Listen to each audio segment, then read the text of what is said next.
참 예수님. 네, 오늘 4월 1일 성주간 수요일이면서 만우절이네요. 오늘 공식적으로 거짓말하는 날 아닌가요? 자, 오늘 복음 내용을 이렇게 쭉 보면 예수님께서 제자들과 최후의 만찬을 하시는 그 전과 또 중의 내용들이 이렇게 쭉 나오고 있죠. 어제도 최후의 만찬 내용이 나왔습니다. 이게 최후의 만찬이라고 하는 사건을 통해서 우리가 오늘 무엇을 좀 느낄 수 있을까 좀 생각을 해보시면 좋겠는데, 제가 성기주일 때부터 말씀을 드렸는데, 이 성주간과 파스카 성삼일 때에 좀 이렇게 마치 연기를 하는 것처럼 그 캐릭터에 좀 이입이 되면 좋겠다라고 말씀을 드렸어요. 그렇게 묵상을 하시고 계신 분은 안 계시겠지만, 그래도 오늘 한번 좀 도전을 해보시기를 바라는 마음에 좀 집중할 수 있는, 좀 묵상할 수 있는 그런 좀 요소들을 좀 이야기를 좀 드릴까 합니다. 우선 이 유다라고 하는 인물이 나오는데, 유다는 우리가 배신자라고 이야기를 하잖아요. 그런데 이 유다를 가만히 생각을 해보면 예수님께서 유다를 직접 12명의 제자로 뽑으셨죠. 그 말인즉슨 예수님은 유다를 믿었다는 이야기겠죠. 가장 최측근의 제자로, 사도로 삼았기 때문에. 그리고 유다가 그 공동체에 무엇을 담당했다고 이야기하죠? 이 재정을 관리를 했다라고 이야기를 합니다.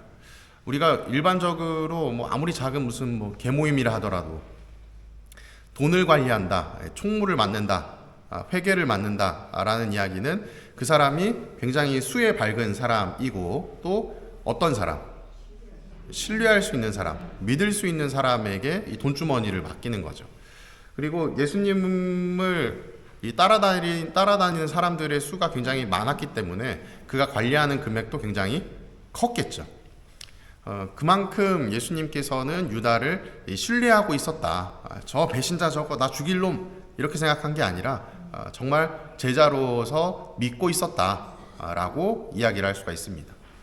그런데 이제 오늘 복음의 그 시작 부분에 보면 유다가 이 바리사이들을 만나서 예수님을 은전 30잎에 넘기는 그 대화의 내용이 나오고 있는데, 왜 유다는 예수님을 팔아넘겼을까? 거기에 관해서 조금 저 나름대로의 답을 내린다면, 유다는 아마도 다른 제자들도 다 동일했었지만 예수님을 바라보면서 이 세상적인 임금을 꿈꿨을 겁니다. 다른 제자들도 다 마찬가지였겠죠. 그런데 시간이 지나면 지날수록 이 예수라고 하는 존재가 본인이 생각했었던 그 세상적인 임금의 자리에 오를 것 같지가 않은 거예요. 자꾸 죽는다는 얘기하고, 자꾸 이상한 얘기 막 하고, 알아들을 수 없는, 보아하니 이 사람이 돈 벌 생각이 없는데? 라는 생각이 점차 마음 안에 이렇게 생긴 게 아닌가.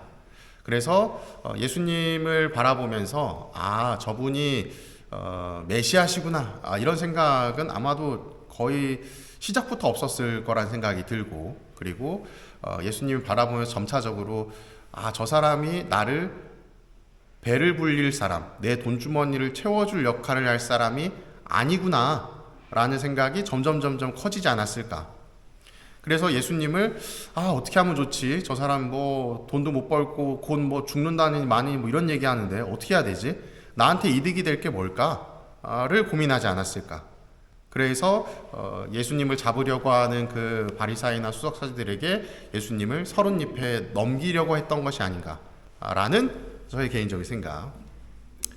그리고 그 은전 30잎에 넘길 때에 이 유다가 예수님을 어떤 존재로 생각했는가도 좀 파악할 수가 있는데, 이 은전 30잎이라고 하는 것이 하나의 좀 기준이 되는 게 있어요. 이게 뭐냐면, 그 당시에는 이 노예제도가 있었잖아요. 그러다 보니까 노예를 사고팔고 하는 그 상황도 있는데, 이 노예 한 사람당 가격이 얼마였냐? 은전 30잎이었던 겁니다. 결국은 유다가 예수님을 생각하는 것은 노예를 생각하는 것처럼 낮게 평가하고 있었다는 거예요. 그리고 그 말인즉슨 처음에 가졌던 본인의 기대와는 달리 예수님에 대한 그 기대가 굉장히 낮아져 있다는 것이죠. 이미 마음이 떠났다는 겁니다. 그리고 나서 이제 최후의 만찬이 시작이 되는데, 최후의 만찬 우리 그 그림 보면은 이렇게 테이블 길게 늘어서고 예수님이 가운데서 있고 제자들이 이렇게 딱 옆에 질비해 있잖아요. 근데 실제로는 어떻게 최후의 만찬이 이루어졌을 거라고 이야기를 하냐면, 그 당시에 이 로마의 식문화가 유다 사회 안에도 이제 들어왔기 때문에 유다인들도 밥을 먹을 때 어떻게 먹었냐, 좀 이렇게 우리 그 상 있잖아요. 우리 앉아서 먹는 좌식 상, 그 정도 높이의 상이 있고 혹은 뭐 없거나 있거나 한 상황에서 몸을 우리 그 누워서 이렇게 팔베개 하는 형태 있죠. 그 팔베개 하는 형태로 누워서 먹었다고 이야기를 해요. 그리고 보통 왼쪽으로 이렇게 누워서 팔을 괴고 뭐 이렇게 음식을 먹고 뭐 이렇게 대화도 하고 하는 형식이었다고 합니다. 혹시 좀 영화나 이런 걸 보셨던 분들 중에는 그 로마의 영화, 로마 시대 영화를 보면 사람들이 밥 먹을 때 다 이렇게 막 바닥에 누워가지고 조그마한 협탁 같은데 뭐 음식 이렇게 주워 먹고 하는 거 혹시 보신 분들 계실지 모르겠는데, 그런 식으로 최후의 만찬이 이루어졌다는 겁니다. 그리고 예수님 시대 그 식탁의 형태는 이렇게 디귿자 형태로 사람들이 둘러 앉아서 먹었었는데, 당연히 이제 디귿자 형태니까 메인 상석은 어디겠어요? 요 가운데겠죠. 요 디귿자에서 가운데. 그리고 가장 이제 예수님 외에 가장 상석이라고 할 수 있는 위치는 어디였을까요? 예수님의 왼쪽과 오른쪽. 그리고 그 옆에 이제 일자로 쭉 있는 자리에 제자들이 앉았겠죠. 오늘 복음을 통해서도 보면 아시겠지만 예수님께서 사랑하시는 제자라고 하는 이 요한은 어디에 앉았을까요? 가장 사랑하는 제자니까 당연히 예수님의 오른쪽에 앉았던 거죠. 예수님의 오른쪽에 앉았다는 이야기는 예수님이 이렇게 왼손으로 이렇게 팔을 괴고 밥을 막 먹어요. 그럼 요한이 이쪽에 있었다는 얘기죠. 그럼 왼쪽에 누가 있었을까요? 그 왼쪽에 누가 있었냐? 유다가 있었던 겁니다. 왼쪽과 오른쪽에. 그만큼 예수님은 유다를 어떻게 했다는 얘기예요? 신뢰했다는 겁니다. 왜 왼쪽에 있다라고 제가 말씀을 드리느냐, 뒤에 이제 보면 나오는데, 우선은 이 예수님께서 이 빵을 적셔서 같은 그릇에 빵을 적셔서 먹는다라고 이렇게 표현을 하시는데, 이 테이블의 같은 이 테이블 위치에서 뭐 개개인의 그릇이 있는 것이 아니라 같이 찍어 먹는 형식의 그릇이 있었던 거예요. 그래서 뭐 너도 먹고 나도 먹고 하면서 같이 이렇게 즐기는 건데, 이것이 또 굉장히 신뢰의 표시라고 이야기를 합니다. 왜냐하면 우리가 뭐 일반 대중이라면 상관없지만 뭐 임금이나 막 높은 자리에 있는 사람들은 항상 어떤 위협에 놓이게 되냐, 독살의 위협에 놓이게 되죠. 그러다 보니까 뭐 같이 먹고 이런 게 아니라 또 권위도 있기 때문에 각자 독립된 그릇에 혼자 먹는 그런 형식인데, 같은 그릇을 나눈다는 이야기는 내가 그만큼 너를 신뢰한다는 거예요. 같이 쉐어를 한다는 것은. 그래서 이 유다와 요한을 예수님께서 굉장히 신뢰하고 있었다라고 표현할 수 있는 것이죠. 왜냐하면 뭐 요한은 사랑하는 제자, 뭐 어떠한 뭔가 그 잘 맞는 구석이 있었겠죠. 아무래도 예수님이 사람이다 보니까. 유다는 돈주머니를 맡길 만큼 그만큼 신뢰가 가는 인물. 뭐 외적으로 볼 때, 예수님은 속으로 볼 땐 얘가 날 배신할 것이라는 것을 알지 모르지만 표면상으로 볼 때 그러한 상황 속에서 빵을 같이 또 적셔서 먹는다는, 또 그것을 또 나누어 준다는 것은 굉장한 신뢰의 표시라고 볼 수가 있습니다. 그럼에도 불구하고 이 유다는 예수님을 배신하는 모습을 보이는데, 예수님께서 이 마음이 산란하셔서 이야기를 하셨다고 이야기를 해요. 이 오늘 복음에는 안 나옵니다. 다른 복음서, 어제 복음서에 나오는 내용인데, 이 산란하다라고 하는 표현이 그냥 참 고민된다라는 것이 아니라 마치 이 우울증, 뭐 혹은 뭐 조울증을 겪는 것처럼 막 감정이 막 들썩들썩하는 거예요. 얘를 죽여 살려 말어 하다가도 용서해야지 하는 그런 마음들이 막 왔다 갔다 하는 겁니다. 그러한 산란한 마음 속에서 예수님도 인간이셨기 때문에 무엇이라고 이야기하느냐, 이 중에 누가 나를 팔아넘길 거다 라고 하는 어떤 인간적인 그런 나약한 부분을 표현을 해주시는 거죠. 그랬더니 제자들이 이제 깜짝 놀라는 겁니다. 아니, 누가 예수님을 팔아넘깁니까? 이 자리에 가장 신뢰하는 모임에 있는 이 12명이 있는 이 자리에서 누굽니까? 저는 아니겠죠? 하면서 사람들이 저는 정당합니다 라는 것을 막 이야기를 해요. 그랬더니 그 중에 유다도 마찬가지로 어떻게 얘기를 하죠? 저도 아니겠죠? 저 아니죠? 라고 이야기를 합니다. 이미 팔아넘기려고 돈까지 받아놓고. 그랬더니 예수님께서 어떻게 뭐라고 말씀하시죠?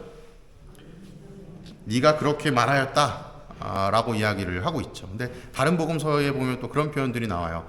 이제 내가 할 일을 하여라 라는 이야기를 나옵니다. 근데 이 이야기를 들은 유다는 이제 그 자리에서 나와서 이제 예수님 팔아넘길 계획을 실행을 하고, 나머지 사람들은 예수님이 유다한테 빵이 부족하니 술이 부족하니 뭘 사오라 그랬나 하면서 못 들은 것처럼 생각을 해요. 왜 그러냐? 아까 제가 예수님 어떻게 앉으셨다 그랬죠? 이렇게 왼손으로 이렇게 팔을 괴고, 오른쪽에는 요한이 있고 왼쪽엔 유다가 있고, 그럼 왼쪽에 유다한테 얘기하려면 어떻게 할까요? 이렇게 고개 돌려가지고 네가 할 일 해 하고 얘기를 했겠죠. 사람들이 다 듣게 네가 할 일을 해라 라고 얘기하지 않았겠죠. 가서 네가 할 일을 해. 그런 유다가 뭔가 움찔했겠죠. 그러면서 이제 나가서 자신의 그 해야 될 일, 예수님을 팔아넘기는 행동으로 나아가지 않았나 하는 생각이 듭니다.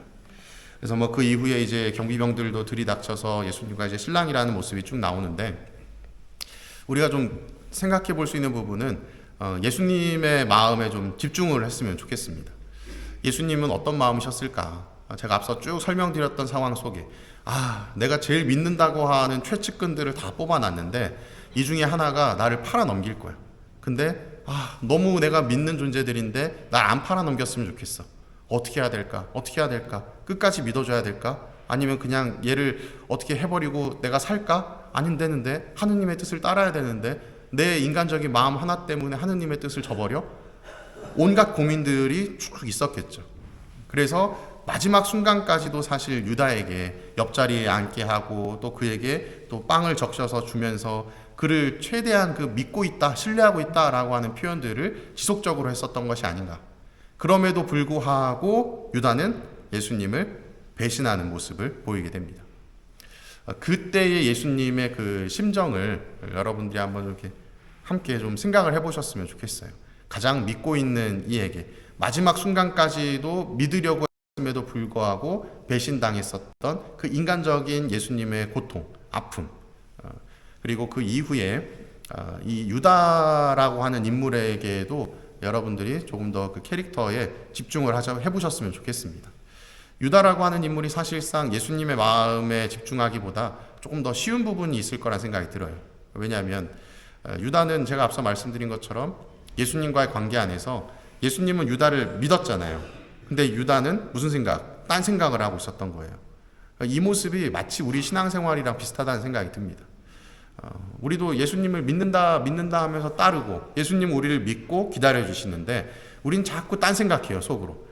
예수님을 믿는다라고 하면서 딴 데 나가서 점 보고 사주 보고 이런 모습을 보이거나, 아니면 사랑해야 되는데 하면서 뒤에서는 막 뒷담화하고 있고, 이러한 모습이 어찌 보면 우리가 유다의 모습과 닮아 있지 않나. 그리고 마지막 순간까지도 믿어주심에도 불구하고 그 예수님을 배신하고 내 욕심을 챙기려고 하는 모습, 이런 부분들도 여러분들이 이 성주간에 좀 고민을 해보신다면, 내가 이 복음이라고 하는 것이 내 삶과는 좀 동떨어져 있구나, 멀리 있구나라고 생각을 했는데 그게 아니구나, 우리의 그 삶과 굉장히 밀접하게 와닿아 있구나라는 것을 좀 생각해 보실 수 있지 않을까 하는 생각이 듭니다. 이제 내일이면 파스카 성삼일의 시작입니다. 그 목, 금, 토, 이 부활 대축일까지 이르는 그 여정 안에 제가 성지주일날도 말씀드렸듯이 각각의 그 포인트들이 다 묵상할 수 있는 거리들이에요. 여러분들이 잠시라도 뭐 5분이라도 10분이라도 뭐 미사 참여하시기 전에 뭐 잠깐 뭐 복음을 읽어보시면서 그냥 잠깐이라도 아니면 미사에 오셔서 한 5분 정도라도 잠깐 눈을 감고 그 캐릭터에 한번 몰입을 해보시면 좋을 것 같습니다. 그럼 느끼시는 것들이 굉장히 많으실 거란 생각이 듭니다. 사랑합니다.